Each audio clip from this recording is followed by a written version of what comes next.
বহু আগৰে পৰাই ভাবিছিলোঁ এটা ভিডিঅ' হ'ব লাগে এই বিষয়ত। উপযুক্ত সময়হে বিচাৰি আছিলোঁ। ফাইনালি আহি গ'ল দিনটো। ভিডিঅ'টো বিশেষকৈ বিটিআৰ বাসীলৈ আগবঢ়ালোঁ। আপোনালোকে নিশ্চয়কৈ গম পাইছে, যোৱা BTC নিৰ্বাচনত BPF-ৰ জয় হৈছে আৰু বিপৰীতে যোৱা বছৰত ক্ষমতাত থকা UPPL চৰকাৰে ভাবিব নোৱাৰা ব্যৱধানত পৰাজয় হৈছে। কাৰণ কি হ'ব পাৰে আপোনালোকে কমেণ্ট ছেকশ্যনত কৈ যাব। মোৰ মতে কিছুমান কাৰণ মই তুলি ধৰিব বিচাৰিম। 7 নম্বৰত মই ক'ব বিচাৰিম BTCৰ জাতীয় সংগঠনক গুৰুত্ব নিদিয়া আৰু নন BTC সংগঠনক গুৰুত্ব আৰোপ কৰা। 6 নম্বৰত মই ক'ব বিচাৰিম দলত থকা 2-4 জন হাৰতলবী নেতাৰ কথাত বেছিকৈ গুৰুত্ব দিয়া। 5 নম্বৰত ক'ব বিচাৰিম যোগ্য ব্যক্তিক গুৰুত্ব নিদিয়া আৰু অযোগ্য ব্যক্তিক গুৰুত্ব প্ৰদান কৰা। 4 নম্বৰত ক'ব বিচাৰিম লাফিকুল ইছলামক লৈ পলিটিক্স কৰা। 3 নম্বৰত ক'ব বিচাৰিম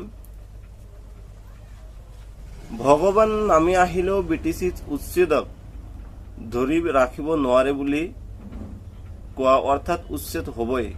এই কথাষাৰে কিন্তু বহু পৰিমাণে প্ৰভাৱ পেলাইছিল।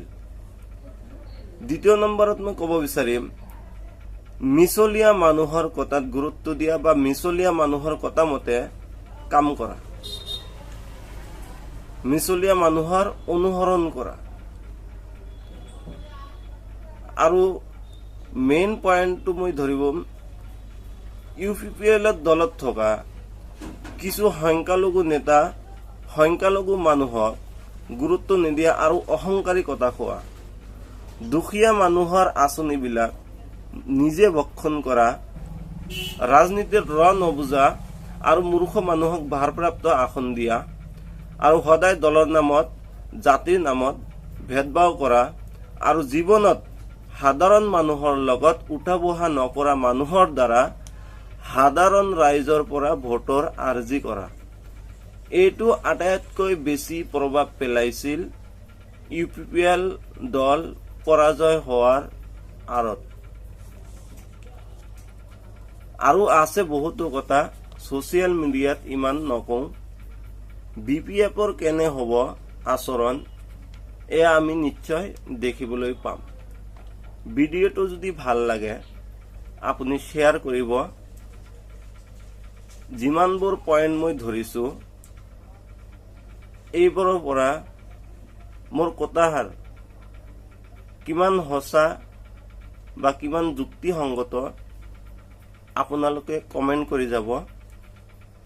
পেজখন ভাল লাগিলে ছাবস্ক্ৰাইব কৰিব আৰু লাইক কৰিব।